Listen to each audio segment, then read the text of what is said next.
विरोधकांनी विरोध केला आणि त्या विरोधात महिला आघाडी जी आहे ती रस्त्यावर उतरल्याचं चित्र आपल्याला पाहायला मिळते। नागपूरमधील भाजप महिला आघाडी जी आहे ती क्रांतिज्योती सावित्रीबाई फुले यांच्या पुतळ्याजवळ जे आहे ते आंदोलन या ठिकाणी करताना दिसते आहे। हातात पोस्टर घेऊन आंदोलन करताना दिसते आहे। या आंदोलनाचा नेमका काय सांगाल तुम्ही? या बिलाला विरोध केला विरोधकांनी म्हणून तुम्ही आंदोलन करता आहे, काय नेमकं? आपले माननीय पंतप्रधान नरेंद्रजी मोदी यांनी संसदेमध्ये नारी शक्ती वंदन अधिनियम बिल आणलं आणि ते विरोधकांनी त्याचा विरोध केला। काँग्रेस पार्टी असेल, समाजवादी पार्टी असेल, यांची मनस्थिती अशी आहे की पुरातन काळापासून त्यांच्याच महिला या संसदेत बसलेल्या पाहिजे। साधारण घरची महिला असेल, जी आपली कार्यकर्ता असेल, जी समाजकार्य करणारी महिला असेल, आज लोकसभेमध्ये विधानसभेमध्ये आरक्षण 33% आरक्षण मोदीजी आणणार आहे। त्याच्यामध्ये तिला तो अधिकार मिळाला असता, त्या अधिकारापासून महिलांना वंचित करण्याचं काम या विरोधकांनी केलेलं आहे, या राहुल गांधींनी केलेलं आहे, समाजवादी पार्टीच्या या लोकांनी केलेलं आहे आणि या विधेयकाला त्यांनी विरोध करून हे विधेयक पारित नाही होऊ दिलं।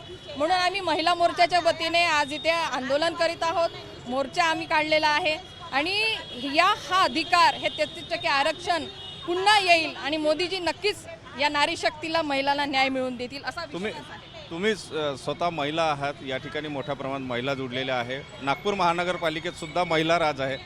अशामध्ये या सगळ्या बिलाला जो विरोध केला गेला त्याच्याकडे तुम्ही? नाही, नक्कीच महानगरपालिकेमध्ये महिलांना 50% आरक्षण आहे। महानगरपालिकेमध्ये जास्तीत जास्त महिला निवडून आल्या आणि महिलांना अधिकार म्हणून आपल्या महापौर महिला आहे, उपमहापौर आहे, सगळ्या समितीच्या अध्यक्ष महिलांना दिलेला आहे, सगळ्या झोन सभापती महिलांना दिलेला आहे। महिलांना हा अधिकार, हा विश्वास टाकल्याने महिला त्याच गतीने काम करत आहे, सक्षमपणे नेतृत्व करत आहे।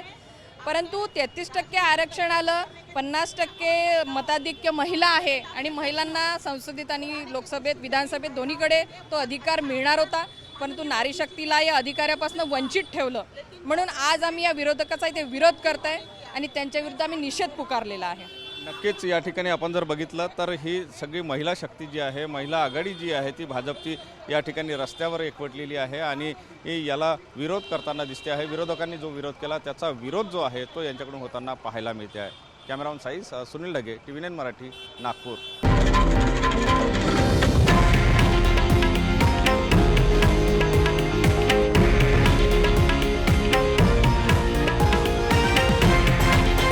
हे आहे देशातील नंबर 1 न्यूज नेटवर्क आणि आपण पाहत आहात TV9 मराठी, एकमेव।